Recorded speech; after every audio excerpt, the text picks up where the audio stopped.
स्थानीय किसानों की, जवानों की मेहनत से बनी, उनका आशीर्वाद से बनी पार्टी है और ये स्टेट का पहला दल है जिसको मान्यता भी मिली। और पहले जितनी भी पार्टियां थी, कोई यूपी से, बिहार से, हरियाणा से लाला के लोग लड़ते थे और लंबे समय तक लोग लड़ाई लड़ भी नहीं पाए। विधानसभा चुनाव में आप और लोकसभा चुनाव में आपको 13% लोगों ने वोट दिया, जैसा कि आपका मानना है, और आप कहते हैं निकाय चुनाव में क्या रहेगा? देखिए, अभी हमने पंचायत चुनाव जो लड़ा था उसमें 106 मोटा मोटा हमने निकला। मंडलों का अलावा 3 प्रधान हमारे राजस्थान में पड़े और 2-3 जगह जो प्रधान हमारे आरएलपी के जीत के पाड़ा बदल के भाग गए, लेकिन नजदीक नहीं पड़े। तो एक तरीके से आरएलपी के नाम से ही वोट मांग के और आरएलपी के लोगों ने सर्वस्वी कांग्रेस बीजेपी का नहीं पड़ेंगे। इस तरह 4 ज़्यादा पैसे हमारे स्टेट नागौर के अंदर जिला परिषद के अंदर 3 लाख वोटर मिलेंगे और पूरे स्टेट में 104-5 जगह जो हमने चुनाव लड़े जिला परिषदों के, उनमें 4 लाख से ज्यादा वोट लेके सारी पार्टियों को वोट परसेंटेज में पीछे छोड़ दिया। लेकिन ये मोहभंग क्यों हो जाता है? लगातार जिन पार्टियों के आप साथ रहते हैं उनसे आप जल्दी मोहभंग हो, जैसे एनडीए से आपका मोहभंग। अभी आपने ये पूछा निकाय चुनाव के अंदर, पहली बार राजस्थान में निकाय चुनाव, जो पिछली बार 50 निकायों का चुनाव था उसमें हमने भाग लिया। चोमू में अच्छी परफॉर्मेंस, एक खाता खुला था और 7-8 जगह अच्छे वोट लिए, बेरोड में भी लड़े थे। और हमने पहले ही कहा कि शहरी क्षेत्रों में राष्ट्रीय लोकतांत्रिक पार्टी का धीरे धीरे जनाधार बढ़ रहा है और 23 तक हर शहर के मोहल्ले में, गली के अंदर राष्ट्रीय लोकतांत्रिक पार्टी के जवान हर बूथ पर खड़े मिलेंगे। शहरी क्षेत्र में व्याप्त भ्रष्टाचार, कच्ची बस्तियों का नियमन, सीवरेज लाइनें, पीने का पानी, सड़क, स्कूल, बिजली, इसको लेकर राष्ट्रीय लोकतांत्रिक पार्टी ने करीब 90 जो चुनाव अभी नगर निकायों में, उनमें से 90 में 80 के लगभग उम्मीदवार राजस्थान में उतार। ये पहला इतिहास बनाया कि शहरी क्षेत्र में इतना जबरदस्त तरीके से राष्ट्रीय लोकतांत्रिक पार्टी की टिकटें मिली और जोरदार तरीके से आरएलपी चुनाव भी जीतेगी। दोनों दलों से राजस्थान में लोग उब गए, शहरी लोग भी उब गए और शहरी लोग भी चाहते हैं उनकी समस्याओं के समाधान के लिए कोई आगे है तो राष्ट्रीय लोकतांत्रिक पार्टी प्रतिबद्ध है। शहरी क्षेत्र का विकास हर तरीके से करेंगे और भ्रष्टाचार का खात्मा करेंगे। मुझे खुशी है राजस्थान के जवानों के संग राष्ट्रीय लोकतांत्रिक पार्टी को अपना लिया और तीसरी ताकत के रूप में देख रहे हैं। और अब जो 3 उपचुनाव राजस्थान के अंदर आ रहे हैं, उन तीनों उपचुनाव को आरएलपी अकेली राजस्थान में लड़ेगी, किसी से गठबंधन नहीं करेगी। और जहाँ तक पूर्व में भी तीसरे विकल्प आए हैं बसपा के रूप में, चाहे घनश्याम तिवारी की अपनी पार्टी हो, जमींदारा पार्टी हो, तो आपको क्या लगता है कि आरएलपी उनसे कैसे अलग उड़ेगी? आप ऐसा है कि जमींदारा पार्टी भी अलग ही पार्टी है, आपको ध्यान है, अलग ही थे, गंगानगर तक से एक ही जिले में उनको 2 सीट मिली और 3-4 जगह अच्छे वोट थे। राष्ट्रीय लोकतांत्रिक पार्टी को 10-9 लाख वोट मिले, पूरे राजस्थान के हर कोने के अंदर 3 सीट जीते, 25 सीटों में जोरदार वोट किया आरएलपी पार्टी। फिर जो बाई इलेक्शन हुआ राजस्थान में, सरकार को हराया, उपचुनाव जीता केंद्र सरकार और मेंबर ऑफ पार्लियामेंट भी आरएलपी पार्टी से गठबंधन बीजेपी को करना पड़ा, नहीं तो बीजेपी 25 सीट नहीं जीती और राष्ट्रीय लोकतांत्रिक पार्टी के सांसद भी बना, मान्यता मिली आरएलपी पार्टी को। और जितने पहले आप बता रहे हो बसपा, तो बसपा राजस्थान की पार्टी नहीं है, अभी बसपा उस वक्त पीछे छूट गई राजस्थान में हमारे से। नहीं तो बसपा ने कोई लाल झंडा है राजस्थान के अंदर और नहीं कोई आप जो बता रहे हो जमींदारी पार्टी, विधायकों की संख्या मेरी ज्यादा है, बसपा तो मिले हो गए ना कहाँ। आज राजस्थान की विधानसभा में तीसरा दल आरएलपी, कांग्रेस के बाद भाजपा और 3 विधायक राष्ट्रीय लोकतांत्रिक पार्टी के और बाकी 2 विधायक कम्युनिस्ट पार्टी के होंगे और 1 विधायक आरएलडी का है। और बसपा के 6 विधायक जो जीते थे उनमें शेड्यूल कास्ट का एक विधायक था, मेरे 3 में से 2 शेड्यूल कास्ट विधायक है और मजबूती से हमारे साथ में लड़ाई विधानसभा के फ्लोर पे और सड़कों पे भी लगातार मेरे विधायक एक्टिव। आप देख रहे हैं गरीबों का जो भी आंदोलन होता है, बंजारा समाज का, हर आंदोलन में वो सड़क से लेकर विधानसभा और हनुमान बेनीवाल लोकसभा के अंदर भी एनडीए में रहते हुए भी आम आदमी के मुद्दे, चाहे महंगाई का मामला हो, चाहे कर्ज माफी का हो, चाहे टोल मुक्त देश की बात हो, लोकसभा के अंदर भी उठाई और एनडीए को सिर्फ इसलिए छोड़ दिया कि मेरे किसान भाई तकलीफ के अंदर है, किसान अकेले नहीं है, राजस्थान का किसान भी किसान संगठनों के साथ है। ये मैसेज देश में दे दिया कि राजस्थान का किसान भी मजबूत है, वो अपने छोटे भाई हरियाणा और छोटे भाई पंजाब के साथ राजस्थान खड़ा है। ये मैसेज राष्ट्रीय लोकतांत्रिक पार्टी ने पूरे देश के अंदर दिया निस्वार्थ भाव से। हम यहाँ लगातार बैठे 2 दिन अभी मैं बीच में निकाय चुनाव की वजह से कुछ इलाकों के अंदर चला गया था, वापिस आज आ गया।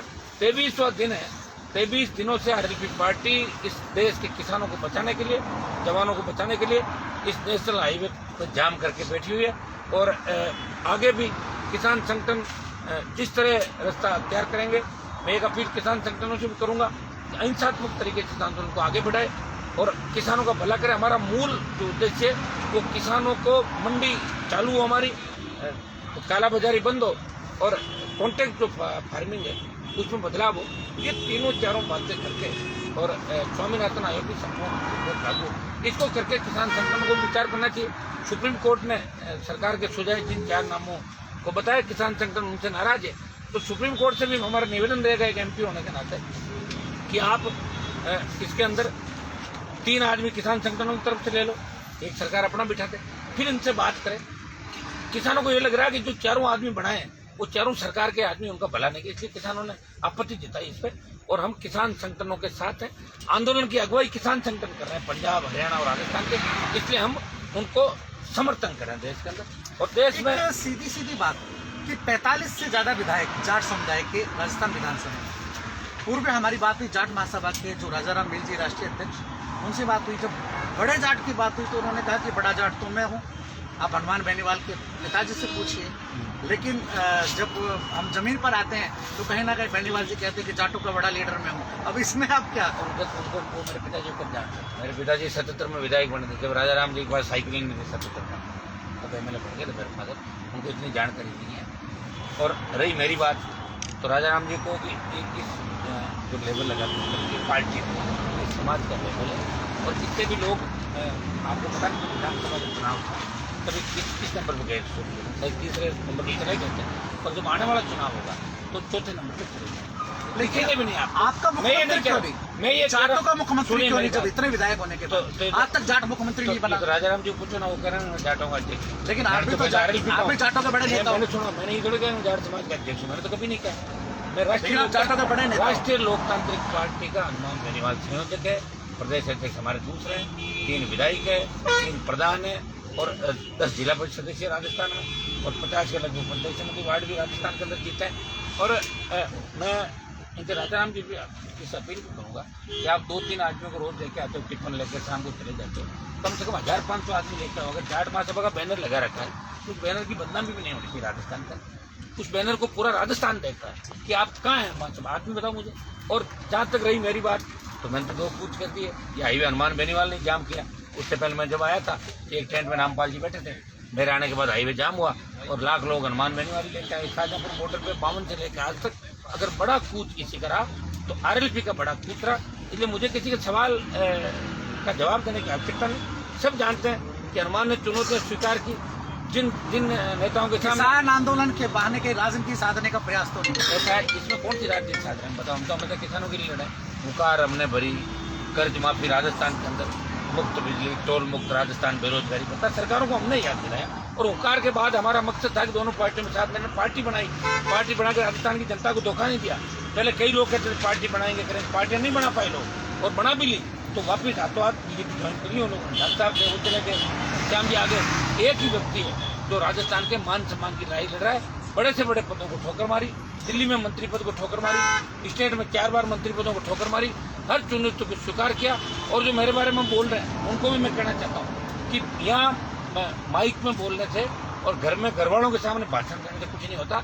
विधानसभा की दहलीज पे पहुंच के बता देना बिना हनुमान बेनीवाल के सहयोग के, तो मैं मान जाऊंगा एकदम। मैं तो पूरे स्टेट को फतेह करने की बात कर रहा हूँ, उनसे तो उनकी कॉन्स्टिट्यूंसी फतेह नहीं हो रही है। कई लोग यहाँ आगे ऐसे भी बैठे हैं जो 5 मिनट लगातार चुनाव हार गए, वो मुझे क्या पूछ रहे हैं? मेरा अंतिम प्रश्न आपसे कि वसुंधरा राजे सिंधिया से बगावत करके आखिर घनश्याम तिवाड़ी को दोबारा बीजेपी में जाना पड़ा, किरोड़ी लाल मीणा को दोबारा बीजेपी में जाना पड़ा। इसके अलावा भी बहुत से नाम हैं जिन्होंने बगावत की और वो वापस गए। गुलाब कटारिया जी का भी एक नाम है।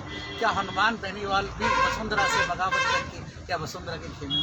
वसुंधरा का खुद का कोई खेमा ही नहीं दिखा, वो तो बीजेपी ने उसको अलग कर दिया। वो तो क्या अगली बीजेपी के अगले मुख्यमंत्री नहीं होंगे? मुख्यमंत्री बीजेपी का बनेगा नहीं राजस्थान में। CM तो RLP पार्टी सबसे बड़ी पार्टी होगी राजस्थान में। तो क्या आप अगले CM होंगे? मैं नहीं कह रहा हूँ मैं अगला CM होगा, मैं कह रहा हूँ राष्ट्रीय लोकतांत्रिक पार्टी राजस्थान का सबसे बड़ा दल होगा। कांग्रेस को उसी नानी याद दिलाने के और भाजपा को भी उसी औकात राजस्थान में दिखा देंगे।